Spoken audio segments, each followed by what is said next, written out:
Welcome back students. Good morning. We are going to start our next topic and the topic is object of government budget.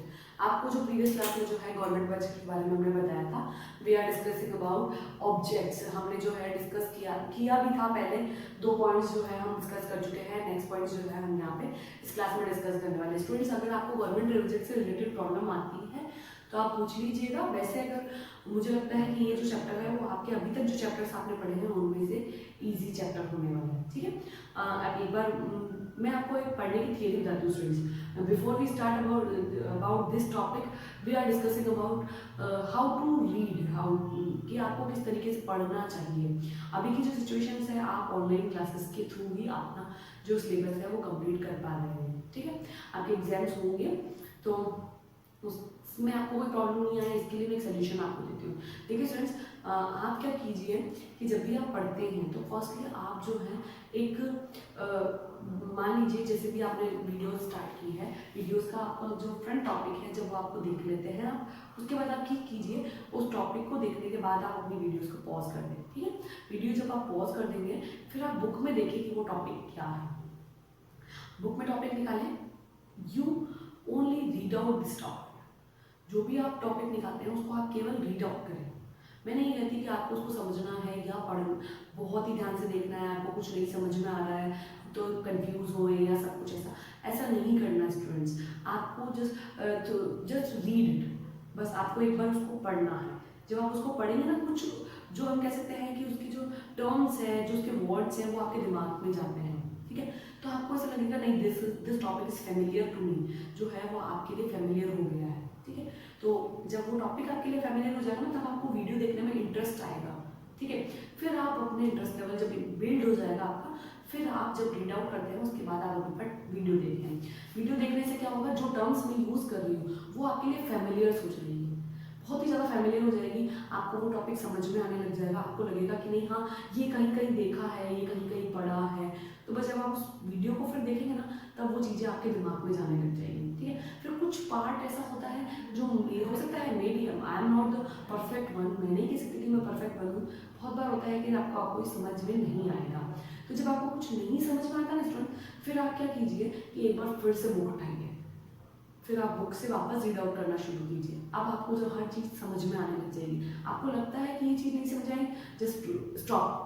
आप वहाँ stop कीजिए अपने आप को और फिर से वीडियो देखिए. और वीडियो में मैंने आपको क्या बताया उस चीज़ के बारे में वो आप देखिए.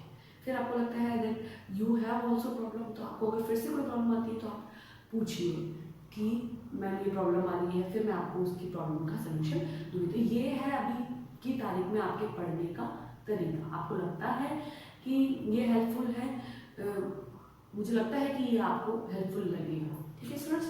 अब हम डिस्कस करते हैं हमारे टॉपिक के बारे में. This is the topic government budget, objects of government budget.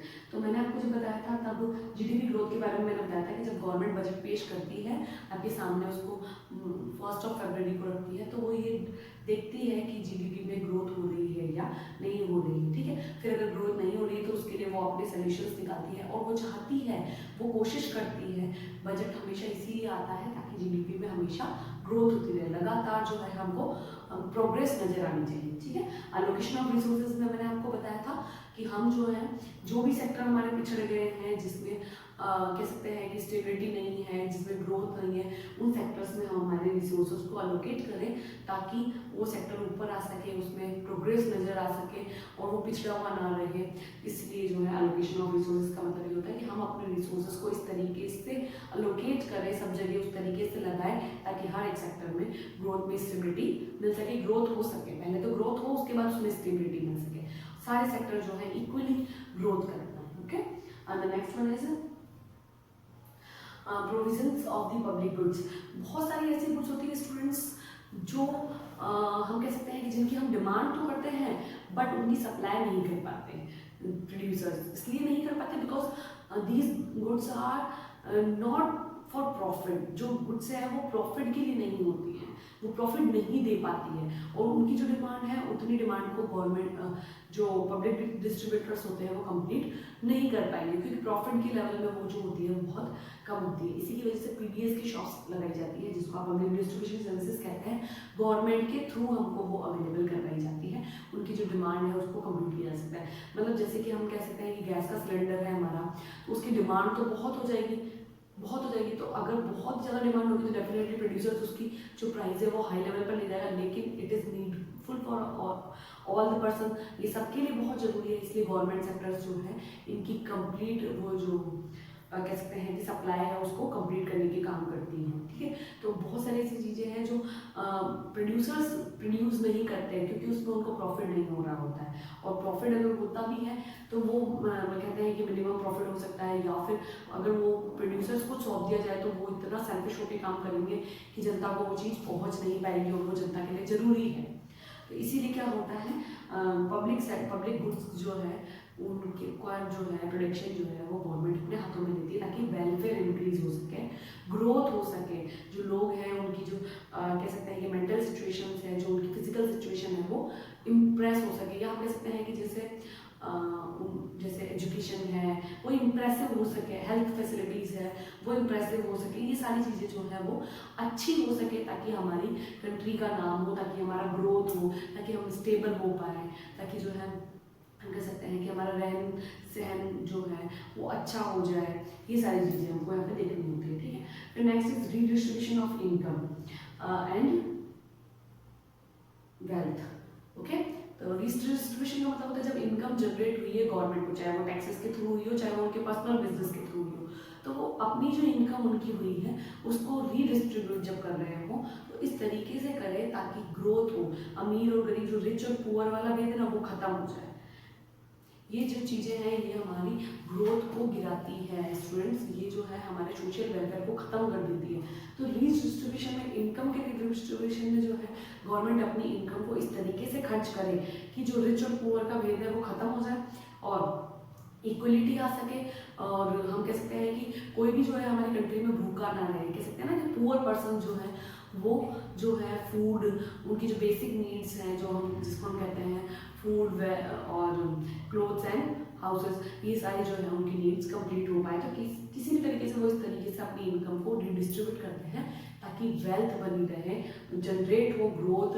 हम कह सकते हैं कि हमारा जो कंट्री है वो जीडीपी ग्रोथ भी बढ़े, वेलफेयर भी बढ़े, ये सारी चीज़ें, ठीक है। Next one is balance regional growth.